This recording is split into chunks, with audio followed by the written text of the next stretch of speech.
Una semana después del triunfo revolucionario, inspirada en la lucha de la Federación Sindical de Trabajadores Mineros, nace la Central Obrera Boliviana, que será liderada durante 35 años por Juan Lechín Oquendo. Los mineros constituyen el sector más combativo a la hora de exigir la nacionalización de los recursos naturales.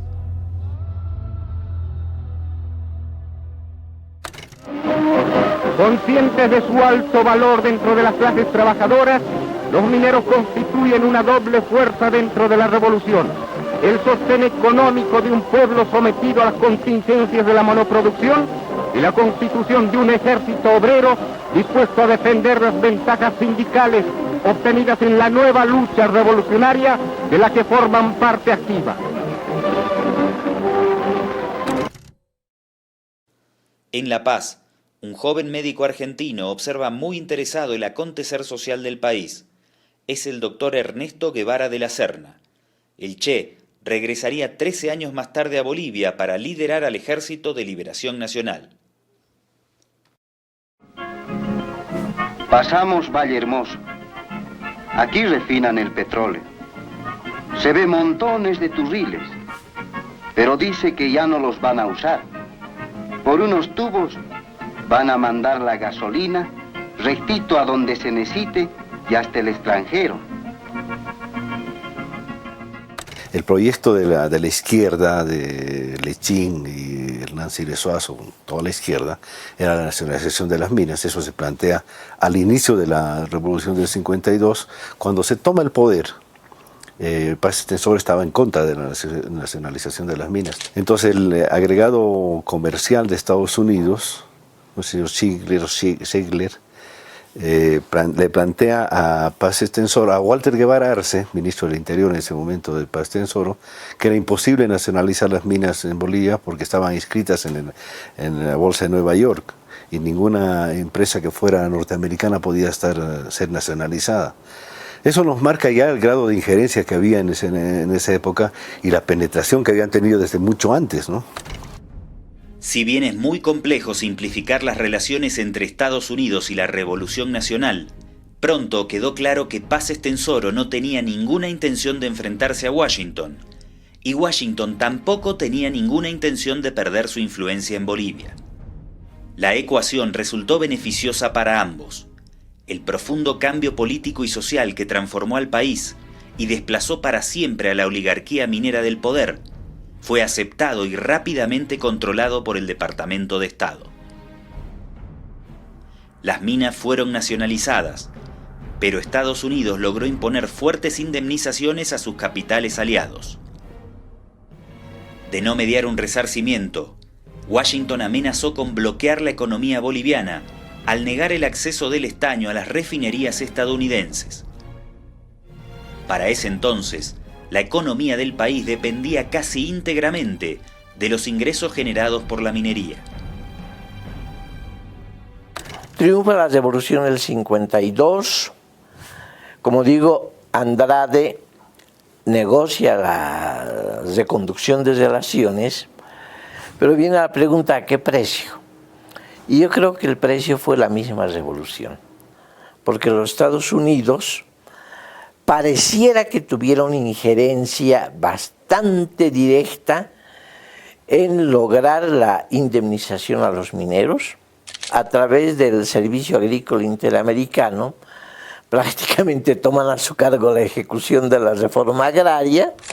Cuando se trata de analizar la presencia o el comportamiento norteamericano respecto a nuestro país, hay que ver que indiscutiblemente la estrategia ha sido controlar primero los sectores básicos de la economía nuestra, después adquirir ya posiciones mucho más radicales, ¿no es cierto?, en la exigencia de un comportamiento boliviano en pro de Estados Unidos.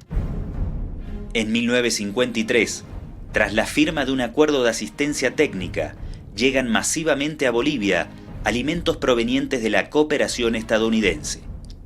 La Embajada Británica en La Paz informa a Londres que Paz Estenssoro estaba recibiendo demasiada ayuda y consejo de Estados Unidos y que sabía cuándo arrodillarse. Entre marzo y julio de 1953, el precio del estaño se desplomó y el MNR se arrodilló ante Washington para conseguir recursos.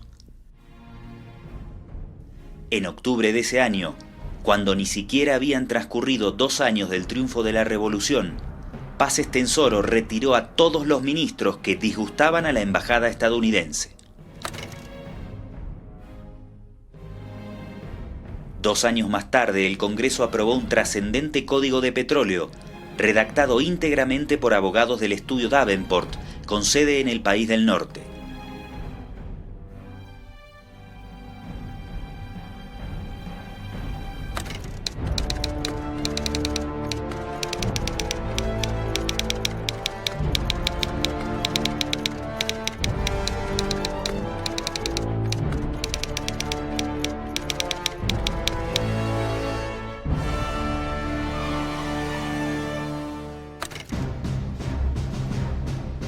Este código petrolero fue aprobado por el Congreso sin debate público ni modificaciones.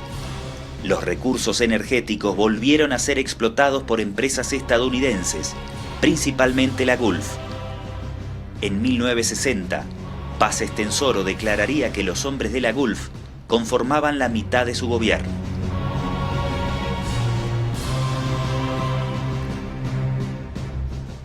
Durante la Revolución Nacional, Bolivia se transformó en el mayor receptor de ayuda estadounidense en el continente.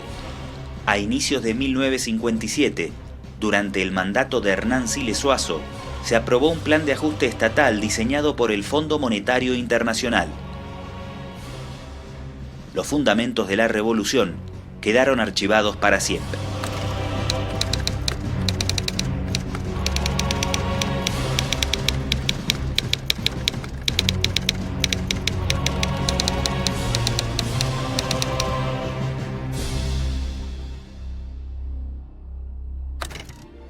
Para finales de la década del 50, 1/3 del presupuesto estatal de Bolivia provenía directamente de Estados Unidos.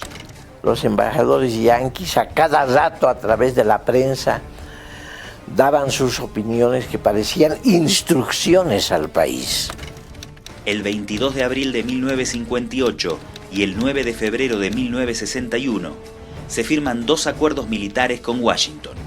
Se impone la doctrina de la contrainsurgencia que apunta a un enemigo interno, caracterizado como subversión comunista.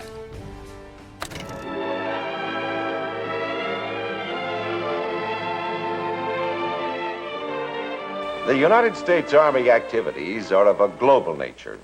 Even in remote sections of the earth, soldiers are busy with a number of projects. From the training of local special forces and the skills of counterinsurgency, both pursuits are the subject of today's program, which deals with the United States Army in the Andes Mountains of Bolivia and Peru. Our friends in the Southern Hemisphere are receiving important benefits of technical know-how from the military assistance program of their northern neighbors, the United States. El ejército se pertrecha con armamento estadounidense que un par de años después servirá para asegurar el golpe de Estado contra Paz Estenssoro. Para 1960, la injerencia estadounidense en el gobierno es tan obscena que la sucesión presidencial del país no la deciden los bolivianos, sino los funcionarios de la embajada estadounidense. Juan Lechín, candidato designado para continuar la revolución por el MNR, es vetado por Washington, que no acepta un gobierno dirigido por sectores pertenecientes a la Central Obrera. Paz Estenssoro vuelve a ocupar el sillón presidencial. En 1961, Estados Unidos logra imponer la ilegalización del masticado de coca en la ONU, y un año más tarde, durante su segundo mandato, Paz Estenssoro emite uno de los decretos más humillantes en la historia de la República, mediante el cual se compromete a eliminar la ancestral cultura de la Cuyicu en un lapso de 25 años.